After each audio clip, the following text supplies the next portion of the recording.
Boa noite, pessoal. Pessoal que está assistindo ao vivo, sejam bem-vindos.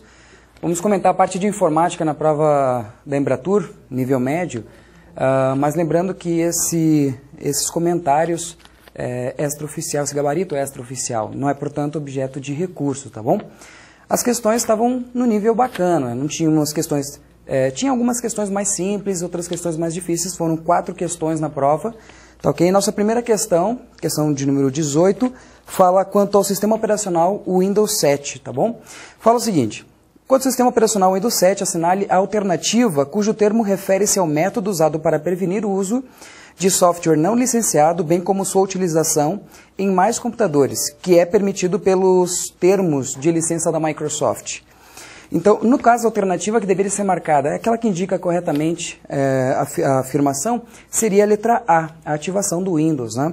Percebam que nas outras alternativas ele cita a declaração de privacidade, o logon do Windows, freeware, shareware. No caso do Windows 7, a autenticação do Windows seria o método utilizado para garantir que a cópia que você utiliza, essa autorização, na realidade que você utiliza, ela é autorizada pela Microsoft, tá bom? Então, na questão de número 18, a questão sobre o Windows 7, alternativa letra A.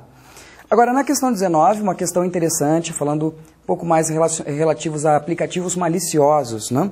Fala o seguinte, na categoria de software malicioso, malware, assinale a alternativa que indica uma ameaça que consiste no envio de uma mensagem não solicitada que procura induzir o destinatário a fornecer dados pessoais ou financeiros, tais como senhas, números de CPF e números de conta corrente. Poderia acrescentar aqui números de cartão de crédito, entre outras coisas. Essa técnica, esse aplicativo seria, no caso, o phishing. Né? Nós temos alternativas como o cavalo de Troia, os boatos, os hoaxes, né? Os vírus de boot e os keyloggers. Lembrando que, no caso, um cavalo de Troia é um aplicativo malicioso que visa, principalmente, facilitar a entrada do invasor no computador.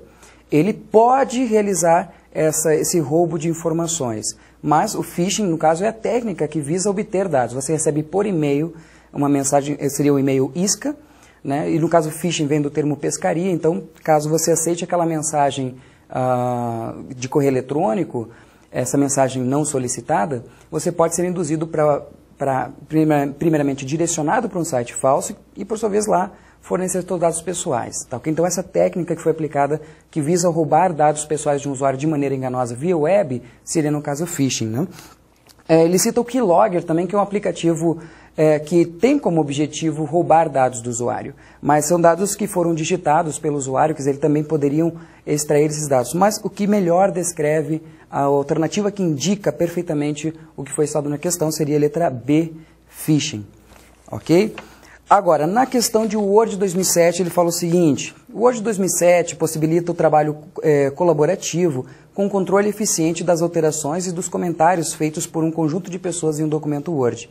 Esse recurso está sendo utilizado no fragmento do texto apresentado nessa figura do Microsoft Word 2007.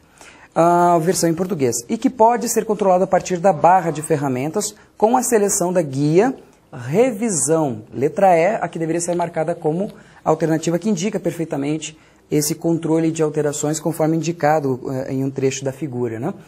Agora, uma coisa importante, dentro da guia revisão nós temos um grupo de comandos, um grupo de botões chamado controle, tá, ok? Onde é possível fazer esses tipos de verificações conforme indicado na questão. Né? Então, a alternativa que deve ser marcada, letra E. Já na questão de Excel, eu acredito que foi talvez uma das mais difíceis aqui, ele cita, ao se copiar a fórmula, aí ele cita a fórmula, né, da célula E3, apresentada na figura do Microsoft Excel 2007, versão em português, para a célula E4. Então, nós vamos copiar aquela fórmula da célula E3 para a célula E4. A informação a ser efetivamente inserida nela, aí nós vamos, dentro das opções apresentadas, aquela que indica corretamente a resposta seria a letra B, onde ele cita as mudanças das referências que são relativas. Nenhuma delas se apresenta de forma absoluta, com cifrões, nada disso. Então você copia aquele conteúdo para a célula abaixo, ela vai sofrer uma alteração. Tá, ok? Então letra B, no caso para a questão 21 do Excel. Então as questões apresentadas foram de um nível intermediário, um bom nível as questões, e recordo mais uma vez que esse gabarito extraoficial é extraoficial, não é, portanto, objeto de recurso. Tá ok? Espero que tenham gostado. Até a próxima.